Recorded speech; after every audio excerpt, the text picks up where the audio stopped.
Hello, everybody. Hello. If you are watching on the website and if you want to engage in any sort of chat feature or ask us any questions, just hit the link to go to the actual YouTube video. So that way you can put chat or questions in the chat and we can actually see that and answer it in real time. I'm just going to wait a couple of more minutes to try and get some more people to join. So we'll be back in 1 minute.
Hello, everybody. Welcome to the Know Before You Apply workshop for Orlando Fringe.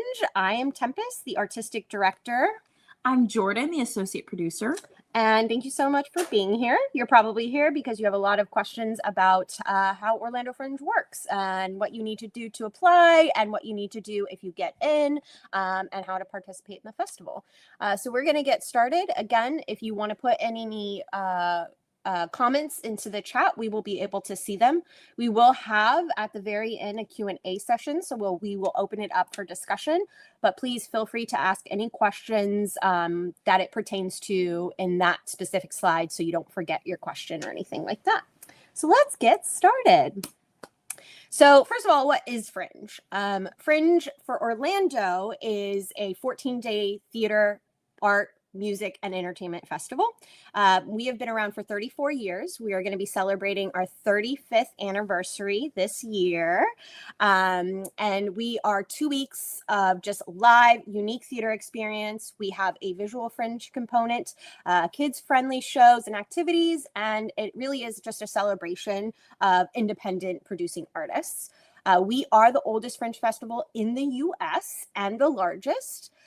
We are a lottery-based selection, and we offer a variety of experiences that you cannot find anywhere else in Central Florida. The festival this year takes place May 12th through the 25th, and we have some lovely participating pictures of artists, and that is our line. So we at Orlando are very unique compared to other Fringe festivals. We are very centrally located, and we'll get more into the details of venues and all of that a little bit later on. But it's kind of all surrounding the lawn, which you'll see here at the bottom picture. So we offer food vendors, we offer a full service bar. We also have an outdoor stage for live music, entertainment, and events, and a place to just hang out between shows. So we really try and cultivate a hangout, see as many shows as possible. We'll provide everything that you can and need for the festival to see as many shows. So we are a part of the CAF. What is CAF? The CAF is the Canadian Associations of Fringe Festivals, and it's an art service organization formed to support other Fringe festivals that are a part of CAF. So it's a member-driven organization, and it has 36 different festivals all over North America, mainly in Canada, but it sets our guiding principles. So we follow CAF because it aligns with our mission and our values. And so we think it is a really amazing organization to join with. And you might be asking, why Canada? In Canada, if you are a Fringe festival, you actually have to be a part of a CAF. They own the trademark to Fringe Festival, the Fringe name, but that does not mean that every single US-based festival is a CAF festival. So there are so many different ways that you can be a fringe festival, and it's very unique to your location, your city, all of that stuff. And then they run it different. So they have different pay models, they have different ways to participate, they have different venues, they have totally different, unique identities to them. But what holds us to the other festivals of CAF is the 4 mandates that we must follow to be a part of CAF. And those are unjuried. So unjuried means that artists are selected through either a lottery system or a first come, first serve basis. We have chosen to do the lottery system because we feel it is the most equitable. So our entire festival is done by a lottery for our festival managed venues. So those are venues that Orlando Fringe operates. We have other ways that you can participate that are juried. So BYOVs are partnered venues that we create relationships with, and they are allowed to curate their lineup. The Kids Fringe is a curated experience because we want to make sure that it is age appropriate. Our Visual Fringe is a first come, first serve. So they do remain unjuried in that way. And the Outdoor Stage is also very curated. So the mandate really is for festival managed venues that Orlando Fringe operates. The other mandate is uncensored. So we, as a festival, have no artistic say in any production. You can do whatever you would like on the stage as long as you're not breaking the laws or really important rules that we have set out for you. But other than that, we will not give you notes on artistic content. That is up to you as an artist. And then accessible is another pillar and a mandate that we follow. So historically, accessibility in this current frame is about participating costs for both the audience and the artists. However, in the last couple of years, we've understand that accessibility means so much more than just prohibitive costs. So we try throughout our entire festival to have accessibility measures put into place as the best that we can possibly do within the small budget that we have. So we are always constantly thinking about ways that we can have accessibility measures. Thank you, Jordan. This is why she's here at our festival. And then inclusivity. So we will promote and model inclusivity, diversity, and multiculturalism, and we do that through our diversity lottery. So all of our slots are reserved, or not all, 50% of our slots are reserved for the diversity lottery. So this is self-identifying of marginalized communities. And then we break it down a little bit further to make sure that BIPOC voices are very heard in this festival. So 10% of the 50% goes to BIPOC artists. 10% of the 50% goes to LGBTQIA, and then 10% of that 50% goes to all other marginalized communities. So that could be accessibility needs, it could be women, it could be all other marginalized communities that you feel you're a part of. And then most importantly, the mandate that I love the most is 100% of ticket sales go back to you, the artists. So we think that is very important and sustainable to be an artist in this day and age is we keep the cost to participate extremely low and accessible. And then 100% of those ticket sales do go back to you, the artist. So as a part of the CAF, we do follow these mandates and we're very proud of these mandates. So just to give a little bit of historical context of who we are. Where is the Fringe? So the Fringe Lawn is the main hub of the festival. It has food trucks, like I said, outdoor stage, and our Fringe bar located right in Lock Haven Park. So we cone off the entire park and take over. And then all of our venues are conveniently located within walking distance around Lock Haven Park. So this year we will manage 9 venues. Traditionally, we have partnered with the Shakes, Orlando Family Stages. We have in the past done OMA, which is the Orlando Museum of Art, and other venues around there. And then the other ways that you can participate in Fringe are the BYOVs and the site specifics. So BYOVs, we have 2 currently that we have said we're good to go, which is the Renaissance Theater and Savoy. And that is within a half-a-mile walk. And there is free parking, very convenient over there as well. But you can park at Lock Haven, you can park over there and just kind of walk. And then site specific is a theater that is not in traditional spaces. So if you say, I have a show that is done in a bathroom, and I'm like, great, you're going to do a show in a bathroom. That is a site-specific show. So it means that this show cannot traditionally take place in a traditional style theater or venue. We see a lot of shows take over spots in the park and do outdoor performances, immersive experiences, things like that. So if you're interested in site-specific, you would apply just like you normally would. Instead of a festival managed, you would select a site-specific.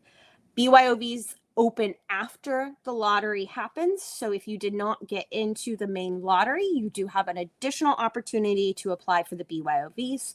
But again, Fringe does not curate that space. Those are the BYOV managers. So we do ask that you fill out an application so the BYOV managers have a nice, ample amount of shows to select from, and you'll want to pitch these shows, right? You're gonna want something that's ready to go. You have a pitch packet, you have something, or at least you're of a notable name to be able to pitch your shows, because that is a curated space, those BYOVs. And then again, all venues are subject to change from now until the lottery. We have a really quick turnaround from the festival ending to getting our applications open. And we want to make sure that artists have enough time to plan. We want to make sure we have enough time to plan.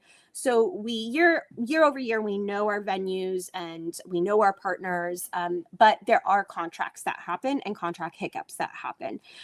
So maybe they have a change in their budget for this year. Maybe they have a change in staff. There's a lot of things that could happen between the time that the applications open to the applications closing with these venues. So they are all subject to change. In the application, you'll be able to select which venues you want and which venues that are not great fits for your show. And if you have selected a venue that maybe we are not having this year, I will contact those individuals and say, hey, just so you know, the venue you've selected is no longer available. This is the venue we have alternatively. Which ones would you like to choose instead? So just being very aware that even though you've applied for a certain venue, there might be changes to those venues. But for the most part, we know our venues, but there always is changes. Then to make it even more complicated, we do tiers and categories. So there's venues, tiers, and categories. Your tiers are going to be how big those venues are. So our tier 1s are our highest capacity venues. So that means seating capacity wise. And those are going to be our 3 venues. So traditionally orange, silver, and peach. All of those have a maximum capacity of 320 seats. In tier 1, you're allowed to have a 75-minute show, but it is an additional cost. Being mindful, the more 75-minute shows that we accept into the festival, the less shows overall we can have in the festival. So you can do any show length up to 75 minutes in a tier 1. Next is our tier 2. These are mid-level festivals. They range from 115 seats to 100 seats. And again, you can have a max capacity of 75 minutes. There's still an additional cost of $200 if you want to have anything above 60 minutes for your show. And those venues include yellow, pink, and green. Tier 3s are our smaller, more intimate venues. So those range from a 70-seater to a 60-seater. Now, with tier 3s, the max we will cut it is 60 minutes. You can have a 45-minute show, you can have a 30-minute show, but you cannot have a 61-minute show. It is cut off at 60. And those are low-tech. So they don't have a whole lot of lighting, or they don't have a whole lot of sound equipment, things like that. So you really want to think about, when you're selecting a tier 3, is this a box ready to go show that you really don't have to come in and light very heavily, because there's not a lot of capabilities like our tier 1s.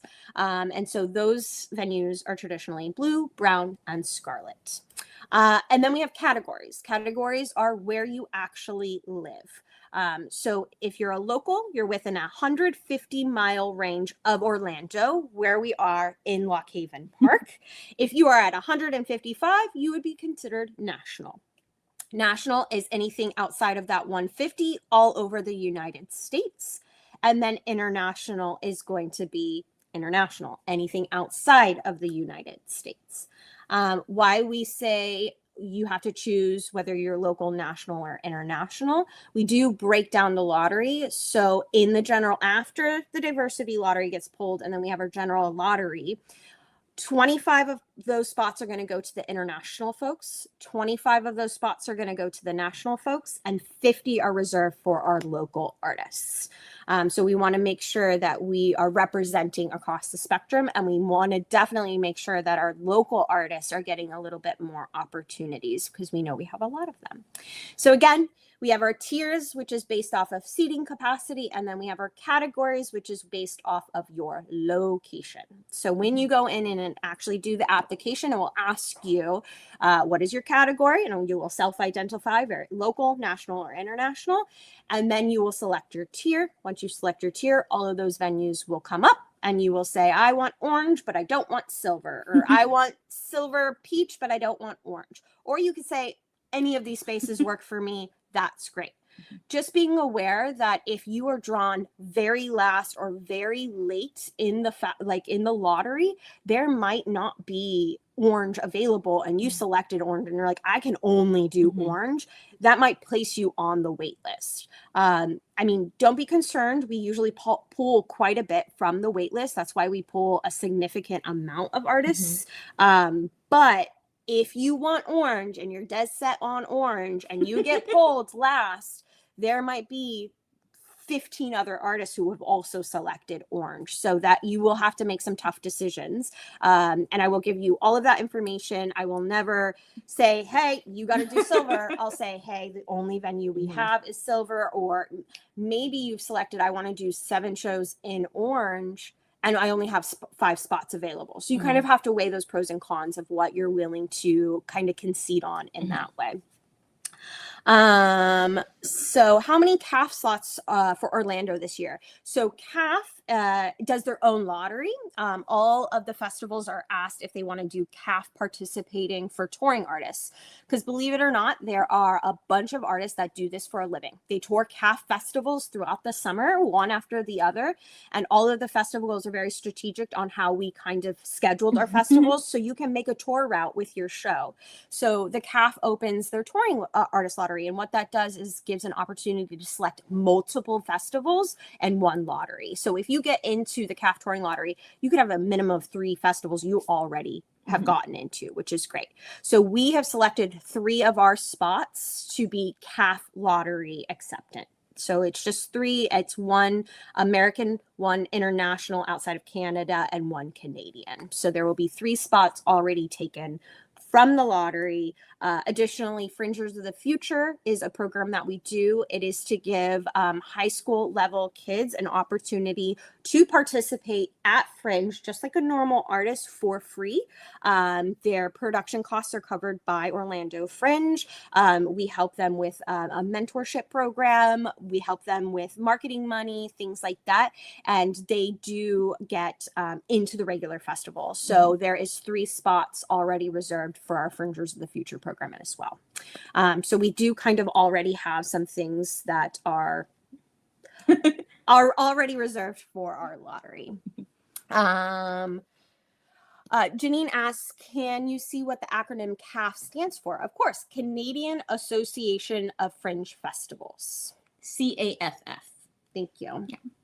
All right, moving on. So we talked a little bit about our Amplified Voices lottery. So we want to always follow the principles of inclusion, diversity, equity, and accessibility. So we are going to reserve, and I said 50% earlier, but it's actually 30%. 30%. Jordan let me know the math was not mathing.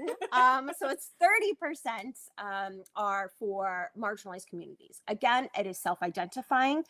We do ask why, and we want to make sure that it is fairness and that those communities are actually getting those opportunities. So you will say, I am BIPOC, and then we ask, can you explain why?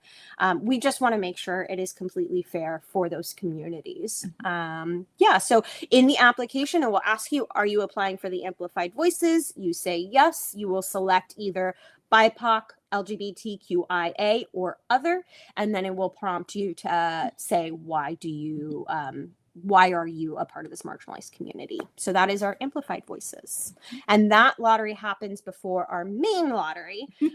So the lottery is about an hour and a half, and it is live math on the spot. There are a lot of things that could happen, right? So if all of the Amplified Voices get pulled for tier 1 international, all of those spots might be full with Amplified Voices. So then we have to do a little bit of math, or they got like 3 of the spots and we only have 7 spots available. So then we have to only pull in 4 in the regular lottery.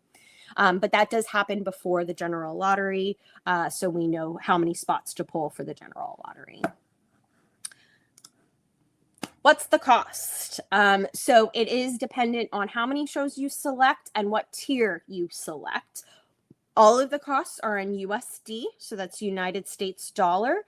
And so if you are going to be a tier 1, it's a sliding scale. You can pick anywhere between 4 and 7 shows. We do not do less than 4 shows. We want to make sure, again, it is profitable for you.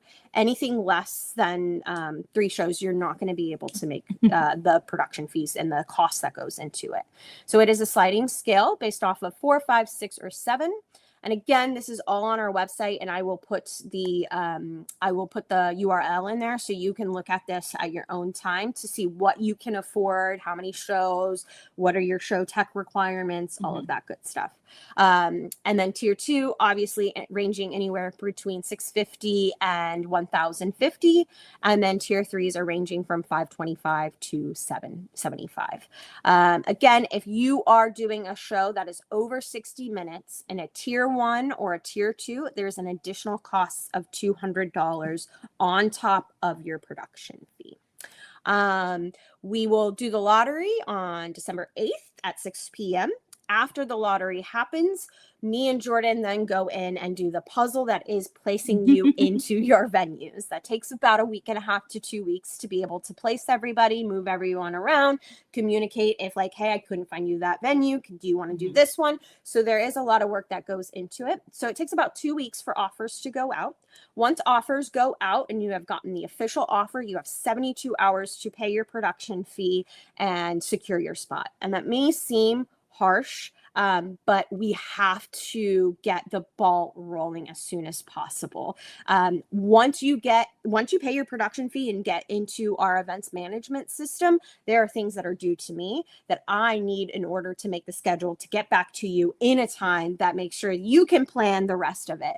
So it is really important that the 72 hours is met. And unfortunately, this is a hard rule. I will email you reminders. I will call you if I need to call you. I will text you if I need to text you. I will give you every opportunity to be able to pay your fee. But if you wait 72.5 hours, unfortunately, you did lose your spot and we have to move on to the wait list. So that is one of our hard, fast rules.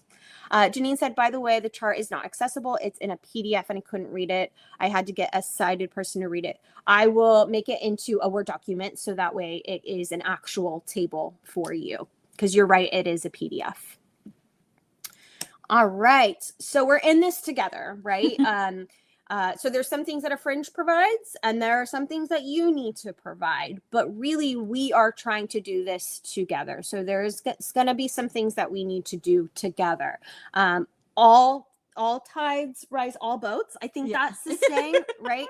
if your show is doing really well, that is getting more eyes on other shows that might need those eyes, right? And that's what we really want to try and do, is a community-driven organization to where we are all in this together. So what Fringe provides? What we are providing is a venue. You're paying for a venue, which is great. A majority of our venues are traditional theaters. There are a few venues that are build outs, but we do try and make it a traditional style theater. We are providing you tech labor, which is great. So you don't have to bring in a technician unless you need additional support. If you're in a tier 1 venue, you get 2 technicians. You get a light technician and a sound technician. If you're in tier 2 or tier 3, you get 1 technician who will act as your sound and your light. Now, they are operators, they are programmers. You still want to come in with an idea of what you want your shows to look like, right? They have limited time to meet with you and create this relationship. And so they're not mind readers. They haven't seen your script until you get into tech. So you want to be ready to go, give them what you're thinking. We give you all of the necessary equipment so you can start designing and thinking about those things. They will program it for you. You don't have to worry about programming, and they will operate your show. And your technician stays with you the entire festival, which is great. So they know your show unless something happens, right? If there's an emergency situation, we have alternative techs, our ATDs, our technical director. They will take very good notes so someone can slate in if they need to. But the technician will stay with you from when you tech your show all the way into the last day of the festival. We provide a ticketing system. We do all of the ticketing work for you. You don't have to do a thing. And we charge a $2 ticket fee to the patrons to help cover the costs of that platform. And our event system is also our ticketing system. So they actually talked, which is really nice. We provide patron services, right? You do not have to open your house. You do not have to scan tickets. You do not have to sell someone tickets, right? We're going to do all of that work for you. We have an amazing volunteer base who is going to be there and dedicated for you to make sure your audiences get in there very smoothly. We also provide a printed program, which is great. We don't charge for our printed program to our audience members, which is amazing, but that is a form of advertisement. We will hand out the printed program to local businesses so people can pick up that program, and it doesn't cost you a thing.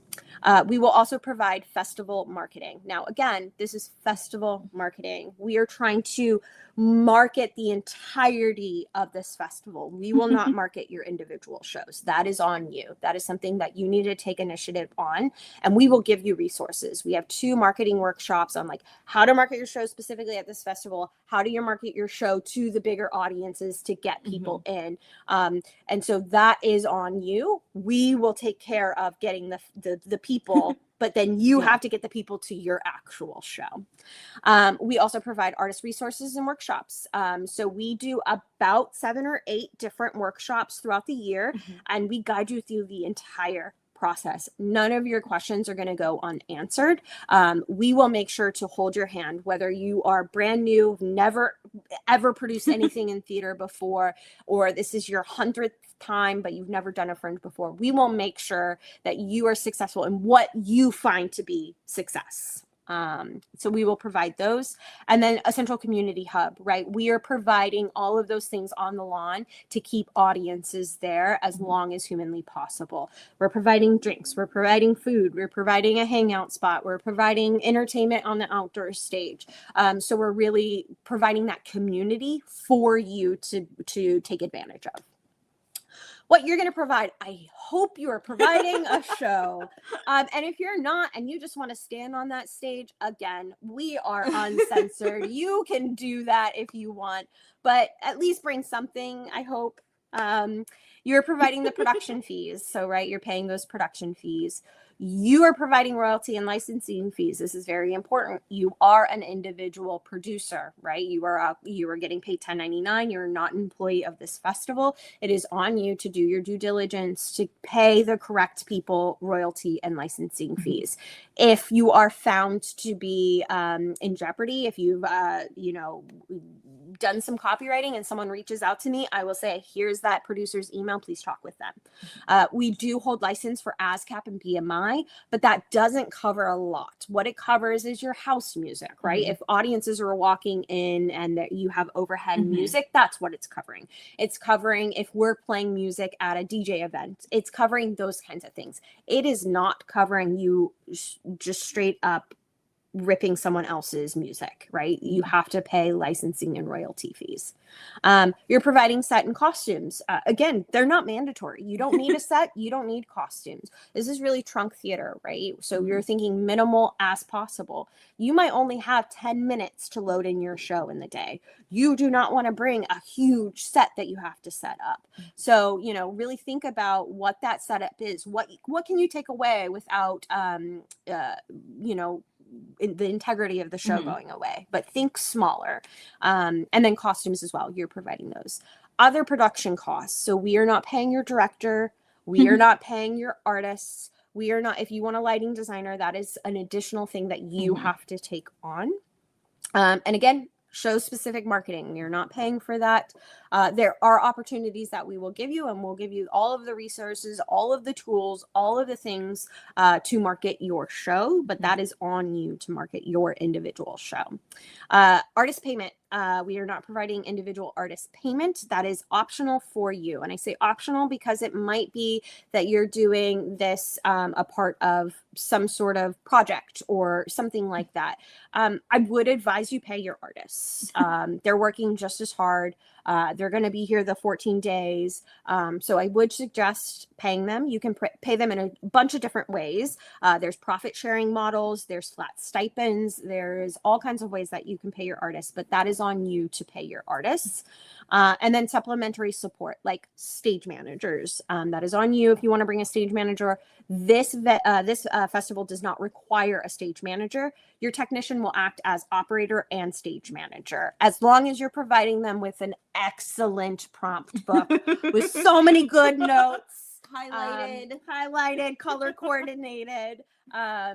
But you do not have to have a stage manager if you don't want to. I would recommend one if you have a huge cast musical and 400 cues, and you want your show to go off perfectly, right? Because your stage manager has worked with you through the entire process. Your technician is coming in at the 9th hour and they're just like, let's get this done. So if you want that higher quality, then you will pay for it. And then additional technicians, if you need backstage hands, if you need a lighting operator, if you need just any other sort of technical help, that is on you. So again, what Fringe provides, what you provide, but we really are all in this together. Can I bring my own audio describer and signer? Yes, Janine, you're allowed to do that. Do whatever you would like. All right, moving on. Now, how to apply. So applications are currently open. They open till November 15th. We are in an early bird phase of our application. So they're only $25 to apply until October 31st at 11:59. And then applications do go up to $50. So I would take advantage of it now to apply. If you are a touring artist and you've applied for the CAF and you didn't get in, there's still time to be able to apply for Orlando Fringe. You can apply at orlandofringe.org/May-Fest. This will take you to a comprehensive list of all of our rules, all of our requirements, everything, and then it will let you apply. The system that we use for not only our artist management system, but our applications is called Eventotron. You will need to sign up for an Eventotron account to be able to fill out our application. So it's pretty easy. You just need an email address and a password, and you can set that. But you do need to create an account to be able to do our application. And all payments are taken right onto Eventotron, so you don't have to wait for an invoice to get sent to you or anything like that. It is all automatic. and then follow the rules. There are some rules you have to follow in order to participate. There is only one application per producer main contact. We want to make sure we are giving the most amount of opportunities for artists. And the only way to do that is you get one chance. Unless you're applying with our diversity lottery, you get two chances. So you say you want to be a part of the diversity lottery, and if you don't get in with the diversity lottery, your name already is automatically entered into our general lottery. So you get two opportunities only if you're a part of diversity, but you don't need to apply twice for it. It is automatic. So one application per producer. If you apply with the same main contact, two applications, you will not have two opportunities. I will delete one of your applications. You need to submit and pay by the deadline. So right at 11:59, it's gonna close right at midnight. So make sure that you give yourself enough time. Don't go on there at 11:58 and think that you're going to be able to fill out this application. Make sure give yourself enough time to go through it, think about the venues, go over the venue page, and pay on time. No TBD shows. That doesn't mean that your show needs to be done, packaged, ready to go right at that minute. What that means is I need a title for that show. It could be anything. It could be Beth Marshall is doing another show for another fest. It could be anything. It just cannot be TBD. Why we do this, if we allowed it, I would have so many submissions of TBD in the lottery that I would pull so many TBDs and everybody like, I got in. Like, no. So just make sure you put a placeholder title in there. If you do get in, you will have an opportunity to change your show title. So don't worry about that. We will give you plenty of time to be able to come up with your concept. If you haven't even started writing your show when you applied, that is okay. That is totally fine. We do not jury, right? So I don't need those things. I don't need your description. I don't need images. I don't need any of that when you apply. You cannot change your tier or your runtime after you've submitted the application. The application fee is non-refundable. You cannot change your producer contact information at any point in time. You are the one who applied.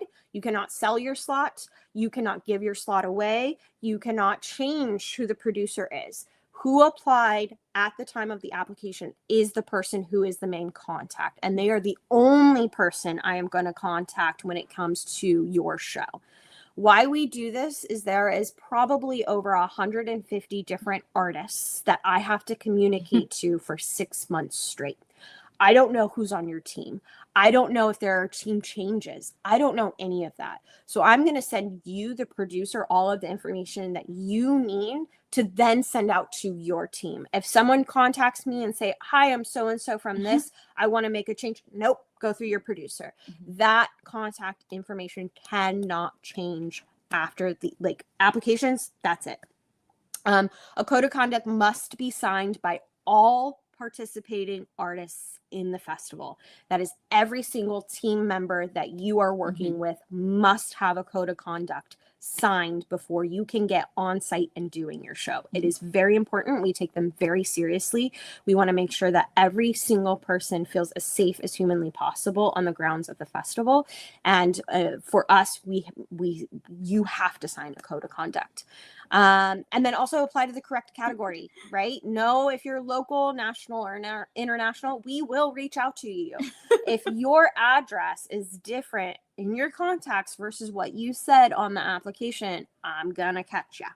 So just make sure you're applying to the right category. I don't want to have to email 500 different people if they didn't do that.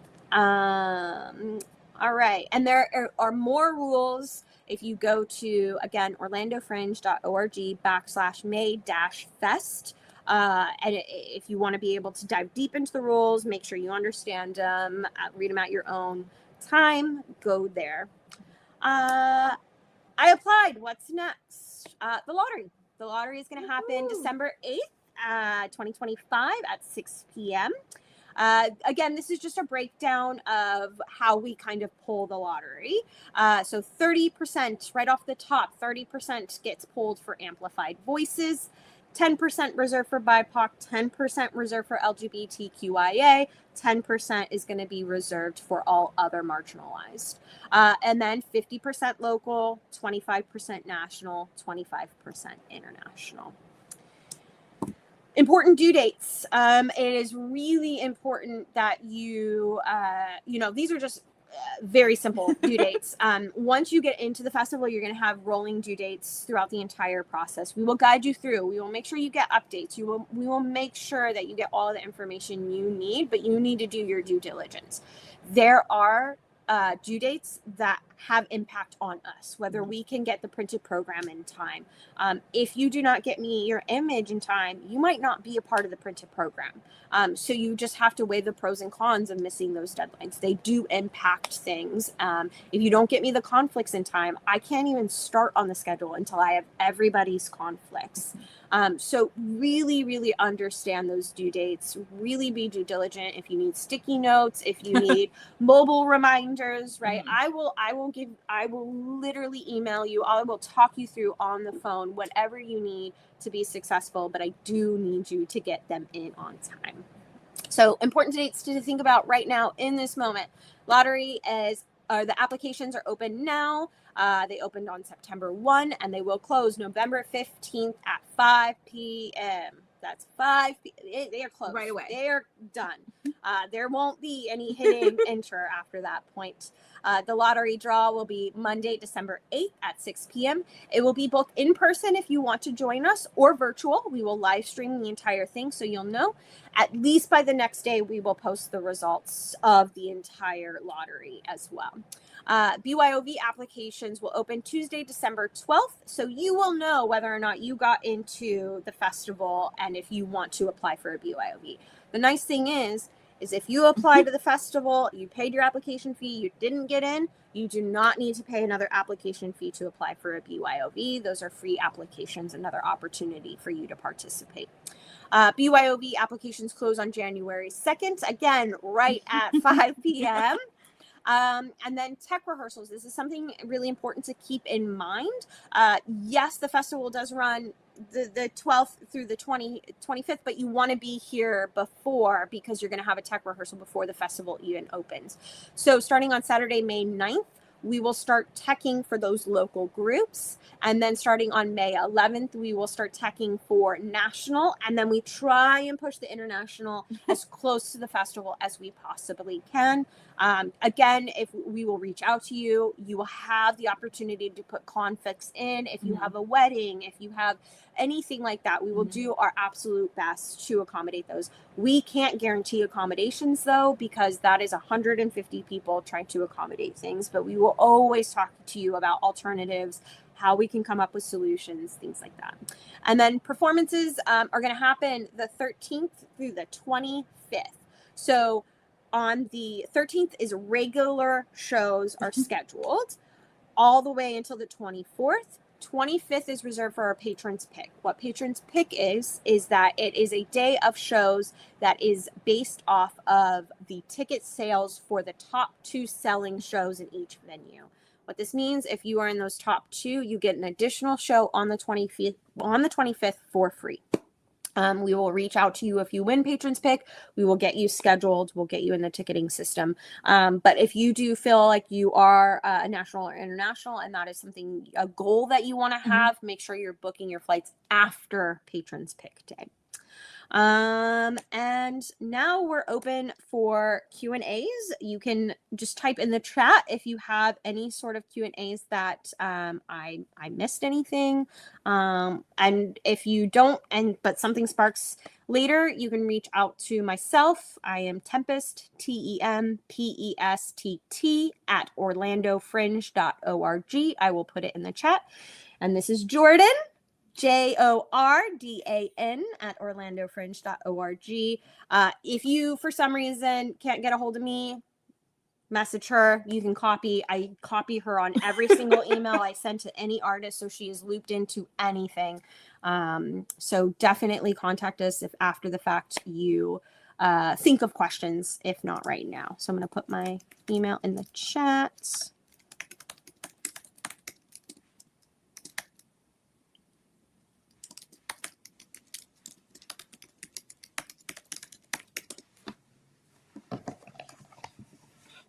All right. I have some questions.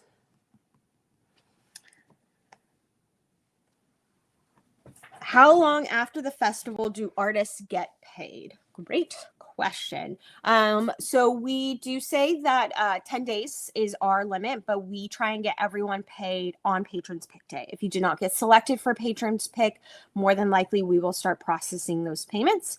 We do digital payments, so it goes through our payment processing system. It takes anywhere between 3 and 5 business days to hit your account, but we do have 10 days after the festival to fulfill that.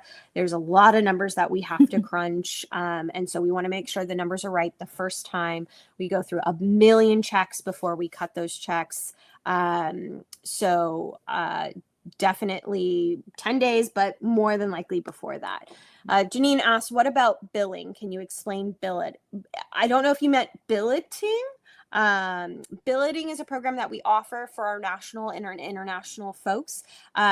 We have an amazing group of individuals who opened their home up to artists. That way we can keep costs as low as possible for artists. Now, this is not mandatory by any means. If you want to get an Airbnb, if you want to get a hotel, that is completely up to you. Remember, that is a cost that you have to think about. But if you do want to take advantage of the billeting program, you will fill out the form if you get in. We will match you with another individual who said that they want to open their home. We do vet these individuals as much as that we can, but we ask that they provide a home that is clean, is safe, a room with a door, and at least a bed or some type of futon. So we have over 75 billeters. The last 5 or 6 years, we were able to secure billeting for a majority of our artists. Again, we will always try and accommodate. If it's a cast that is larger than 4 people, it is really hard. We might have to break up your cast. We might have to say, hey, there's a bunk bed situation. You're going to have to share some bunk beds. But we also might not be able to accommodate it. If it's like a cast of 10, we might ask you, hey, we just can't do it. My first Fringe. Oh, your first Fringe. Okay. Relatively new to Orlando. When Welcome. do auditions usually open, and what's the process?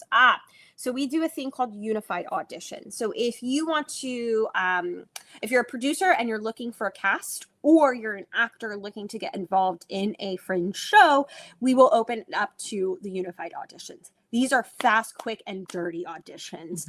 These are not meant for you to audition your show specifically. What it is that we invite all producers in the festival to come into the office or digitally, and they can then watch 100 to 200 different show or artists just audition quick.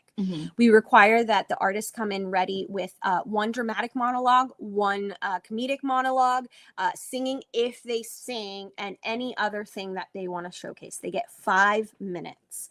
We will do a short quick Q&A with the producers and the artists, just to kind of like help people determine, maybe ask them if, hey, are you comfortable with burlesque? Are you comfortable with nudity? Yes, nudity is allowed at our festival. Quick questions like that. And then it's on you as the producer to reach out to those individuals and schedule either another audition, a callback, anything like that. So we do those in January. They're scheduled. I can actually, hold on, let me pull up. Those are going to be on January 25th from 5 to 10, January 24th from 10 to 4, and January 25th from 10 to 4.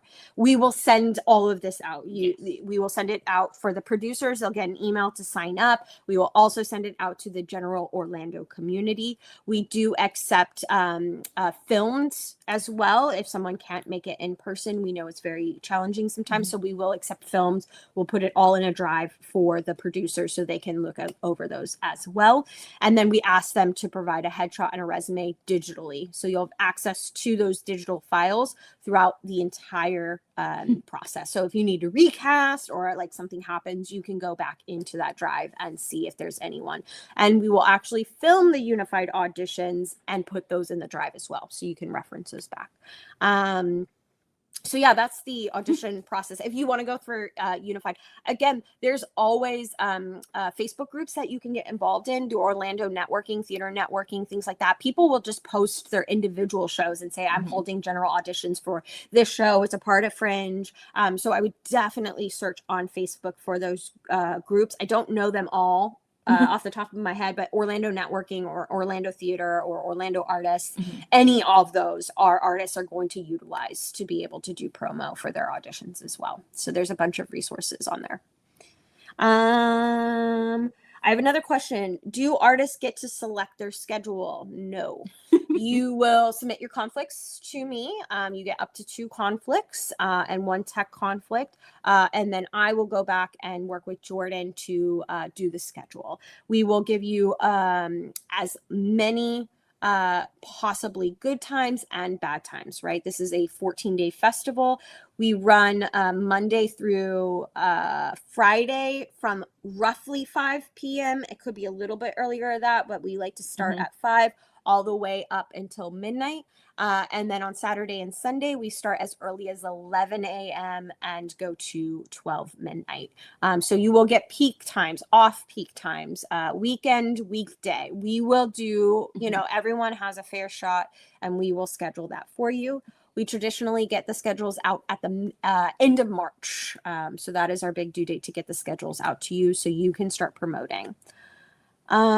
Is there any way to have co-producers so you can have 2 people if you need help with certain things? Absolutely. You can have co-producers. I will say there's a caveat to that. So say 2 production companies apply. There are 2 applications, right? We have production company A and production company B. Company A gets in, B does not get in. You cannot hire B to be a part or put advertising onto your stuff, right? They had their opportunity. They're not in the festival. That is going against our rules. But if they didn't apply and they're a producer, production company, anything like that, yeah, feel free to hire them. Again, you are the main contact. I will not contact your co-producer. That is on you to then, put all that information into an email or even just forward it to them. But if they reach out to me, I will not contact them back. I will refer them to the main producer. But yes, you are more than welcome to have co-producers. You're more than welcome to find sponsors for your shows, your individual shows, and however you need to staff it is up to you. Just being mindful, those are additional costs that you need to think about. And how you pay your artists, whether it's a split, you want to at least make your production fee back. But I also want to say, like, sometimes it's not about making money, right? You need to determine why you're doing this. If it is about making money, as much money as you possibly can, or are you workshopping something? Are you a brand new artist? You want to see if this work is, getting that audience feedback, and that's success to you. Getting one audience member might be success to you, right? Making your money back might not be what your ultimate goal is. So really think about why you're doing this, and then that's how you're going to strategize for your team, your contract, your marketing, your everything, right? Have that goal in mind. Know what you want to get out of this experience. What is the average percentage of getting in? I actually just did the math. Over the last 7 years, the average is a 38% chance to get into the lottery, which is pretty good odds, I will say. Year over year, it's going to be different, right? If a venue unfortunately drops out, it's unfortunately less spots that I can fill. If there's a lot of 75-minute shows, there's less artists I can pull. So there's things that impact that percentage, but on average, we are at a 38% acceptance rate, which is pretty cool. I'm talking about having someone help me with email and those kinds of things. Janine, you can just forward those emails over to that person if you need help reading it and going through that and stuff like that. That is no problem. My emails are not secret. You can send them to the world. I don't care who you send them to. What I want to make sure is that you're protected as a producer, right? If something were to happen and you have a co-producer and all of a sudden they're on email chains and things like that, there is sensitive information, right, in your account. There's payment information, address, social security number, because you have to fill out a W-9. So I want to make sure you are protected as a producer. But I don't mind if someone's reading those emails to you at all, or if they need to, like, in your email, write something up, that is totally fine. But if it is a massive decision, that's going to be for you to make and you to communicate to me. I'm really excited my first time to try to be an artist, and I guess I'm a producer too. Anyway, I already have one sponsor, so yay. Yay! That's exciting. Yes, and it very much is, you're playing multiple hats, right? Like if you're a solo producer, you might also be an artist. If this is a solo show, it's a different way to produce art, right? It is putting a lot of decisions in your hand, which is great because sometimes if you are just an artist, the producer is going to make a lot of decisions that you might not agree with and things like that. So this is a way to really learn all of the hats in a very safe environment, right? We are making sure that you're doing this in the least expensive way possible, so that you can have those learning experiences. And this is a different way to produce. You don't always have to go the traditional route to produce art. So it's pretty cool. Very exciting. What's new this year? I mean, it's our 35th anniversary, so that's a big deal. I think we're going to lean into that. We're going to have some surprises, things like that. And not a whole lot is going to be totally new, but that's sometimes very nice. Consistency is very nice. Sometimes you don't have to reinvent the wheel. But we will have surprises. We always have surprises. I know me and Jordan are thinking of ways to keeping you all on your toes all the time. So this is the quickest workshop we've ever done. I know. Well, we're here for a few more minutes. If you have any questions, we're going to, just stay in the chat and we'll answer it. And again, you're more than welcome to email me and Jordan if you have any questions. I'm also going to put in here the landing page for the applications, so you have that ready to go. And then I will also put this PowerPoint up on the website as well under that URL. So if you need it, and Janine, I will make sure that the payment chart gets sent to you in your email that is readable.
Thanks, Nate, for joining us. Have a great night.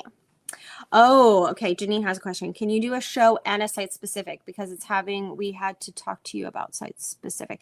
You cannot do a show in the festival and also a site specific. You do only get one show in the festival, whether that's BYOV, festival managed, or site specific. If you want to talk to me about your site specific idea, we can schedule a time to chat about it. But yeah, you can't have multiple shows in the festival.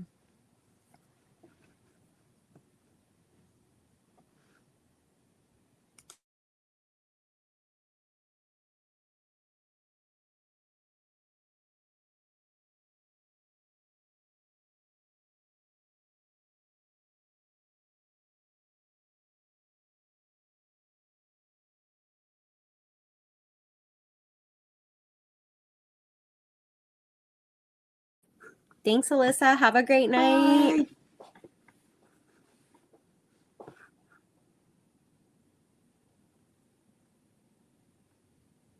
So guess what I'm asking? Can you do a shell in orange and a site specific, or do you have to choose me to site specific? You apply for site specific. So I will not make that decision for you. You specifically apply to be a site specific show. So if you choose orange, I'm not going to give you a site specific. But yeah, you can't do both. You can't do a site specific and also be an orange venue.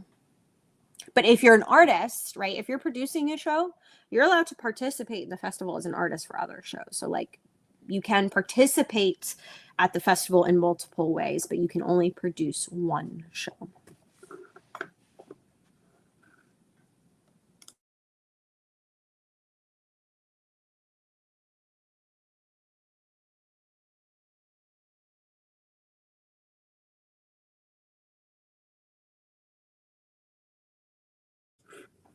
All right, everyone. Well, thank you so much for joining. Again, you have my email if you have any other questions that pop into your head. And yeah, you guys have a great night. Good night, y'all. Bye.